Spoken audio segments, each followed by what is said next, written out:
Ready. যাই হোক, আজকে হলো 9 আগস্ট আর এখন 12:30 বাজে। আমাদের রেডি হতে তো অনেক দেরি হয়ে গেছে। আজকে হলো রাখি, তাই সবাইকে জানাই শুভ রাখি পূর্ণিমা। সবাই নিজের দাদা ভাই বোন যার যেটা আছে তাদেরকে রাখি পরিয়ে খুব আনন্দের দিনটা কাটান। আমারও দাদা আছে, আমার নিজের দাদা নেই, আমার পিসির ছেলে আছে যে আমার বাড়ির সব থেকে কাছে থাকে, মানে আমার যে গ্রামের বাড়ি আছে যে ওইখানে। আমি যেটা বলছিলাম, যাই হোক ভিডিওটা আপলোড করতে পারিনি। তো আমার যে দাদাটা সব থেকে কাছে থাকে, মানে আমার গ্রামের বাড়িতে আমার ওই দাদাটা থাকে, আমার পিসির ছেলে। তো ওর অনেক কাজ আছে বলে আসতে পারলো না। তো আমি ভেবেছি যে আমি বিকেলবেলার দিকে যাবো, যাই না এখন ঠিক মানে যেতে পারবো কি পারবো না। আর এখন আমরা প্রথমে যাচ্ছি বজরংবলীর মন্দির, ওখানে ঠাকুরকে রাখি পরাবো, গণেশজিকে রাখি পরাবো। আমি আর বুঝে যাচ্ছি, তারপর ওখান থেকে যাবো হচ্ছে দিদার বাড়ি, আর তারপর ওখান থেকে পিয়ারাম যাওয়ার ইচ্ছা আছে, দেখা যাক কী হয়। আর সবাই রাখিটা খুব আনন্দে কাটান, ঠিক আছে? ব্লগটা দেখুন, ভালো লাগবে। চলুন এবার যাওয়া যাক। রাখি কিনে নিয়েছি আর আমার বোনুর প্রচণ্ড গরম লাগছে, আজকে সত্যি অনেকটা গরম পড়েছে। আর আমি আগেও রাখি কিনেছি, যাই হোক রাখি দেখানো হয়নি আপনাদেরকে। তো আমরা তো পেয়ে গেছি, এবার যাচ্ছি হচ্ছে এখানে মিষ্টি কেনা হয়ে গেছে আর বাইরে দেখছি বৃষ্টি পড়ছে, পৌঁছে গেছি।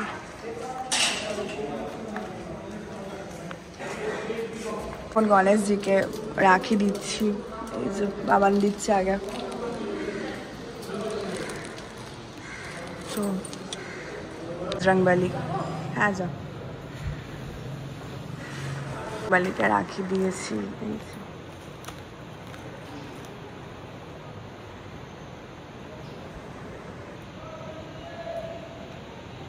আমাদের পুজো দেওয়া হয়ে গেছে, আমরা এখন ডিসকাশন করছি যে আমরা কোথায় যাব। পিআরএমে গিয়ে আগে ওই ধোসা খাবো ভেবেছি, ধোসা খাবো না আগে দিদার বাড়ি যাবো, দেখি ডিসিশন করে কি হয় না হয়। আর এখন বৃষ্টিও শুরু হয়ে গেছে অল্প অল্প, খুব গরম লাগছে, প্রচণ্ড গরম লাগছে। আর তার মধ্যে বৃষ্টির মধ্যে আবার রোদ উঠে গেছে, তার মধ্যে একটাও টোটো পাওয়া যাচ্ছে না। কী করবো বুঝতে পারছি না। এখন একটু চকলেট কিনবো, আমি এখন চকলেট কিনবো। হ্যাঁ হয়ে গেছে, আমি এবার দাদুর বাড়ি মানে আমার দিদার বাড়ি যাচ্ছি।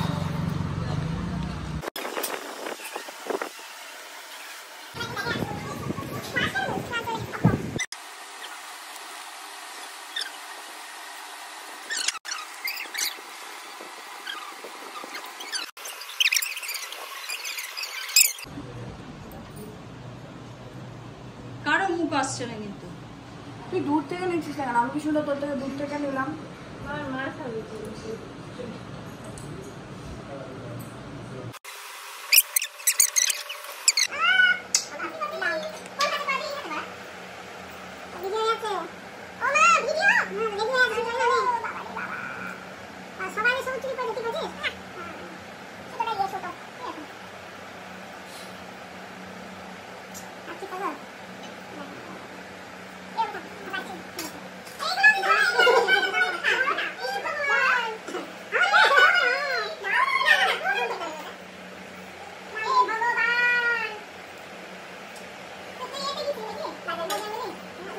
দুজনকে পড়াতে যাচ্ছে আমরা। আচ্ছা ছোট তো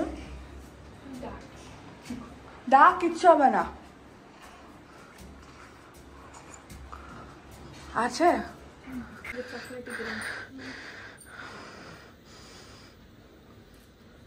ভালো করে পড়া, চোখে দেখতে পাই না।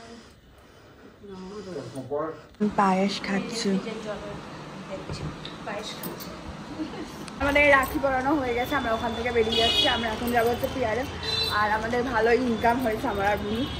যাই হোক ব্লগটা দেখুন। পিআরএম পৌঁছে গেছি। বুনু টাকা হাই বল, টাকাই দিকে তাকে হাই বল। আমি একটু কিসের জন্য? যাই হোক আমরা পৌঁছে গেছি পিআরএমে, এবার যাওয়া যাক। আমরা ফুড কোর্টে চলে এসেছি। আমরা প্রথমে একটু মার্কেট লাইনে ঢুকবো, তারপরে যাবো মানে অ্যাকচুয়ালি খেতে ঢুকবো। কোটের এই অবস্থা, বাপ পৃথিবীর একটাও জায়গা পাচ্ছি না এখানে। কোন খিদা পেয়েছে? হ্যাঁ বল বল। খুবই আমার প্রচন্ড খিদা পেয়েছে। আমি একটা ধোসা বলে এসেছি, আর কিছু বলবো।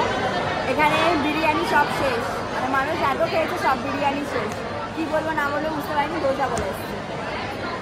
ধোসা চলে এসছে, এবার আমরা খাবো। মারাত্মক খিদা পেয়েছে।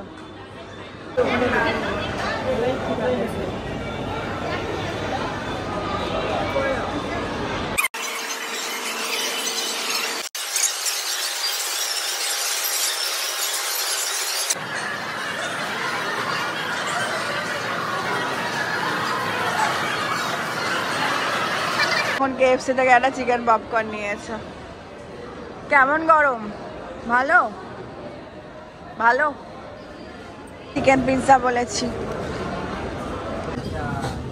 আমার বোনুর জুতো ছিঁড়ে এসছে, তাই আমরা জুডিওতে এসছি। আর জুডিওতে এসে দেখছি সেল চলছে, আর আমার বোনুর জুতো কিনবে। হ্যাঁ দেখ, হিল পরে এসছে। তোর পায়ে ব্যথা পড়বে না? আপনারাই বলুন। ও জুতো এখন ট্রায়াল মারছে। বোনকে রাখিতে এটা গিফট করলাম। কেমন হয়েছে অবশ্যই কমেন্টে জানাবেন। এই জুতোটা জানি জুতো কাউকে গিফট করতে হয় না, কিন্তু ওর জুতো নেই, মানে জুতো ছিঁড়ে গেছে ওর জন্যই। ডান সব কিছু কমপ্লিট হয়ে গেছে। আমার বোনু প্রচণ্ড ডায়েট, আর বোনুর জুতাটা এতটা হিল আর কি বলবো। যাই হোক, আমরা এখন বাড়ির দিকে যাচ্ছি। আর আজকের মতো ব্লগটা এখানেই শেষ করলাম। আমাদের রাখি ব্লগ কেমন লাগলো আপনারা অবশ্যই কমেন্টে জানাবেন। আর ভালো লাগলে অবশ্যই ফলো করে দিবেন আমাকে ফেসবুকে, আর ইউটিউবে লাইক কমেন্ট শেয়ার সাবস্ক্রাইব করবেন। টাটা। ফুলের গাছটা কি সুন্দর।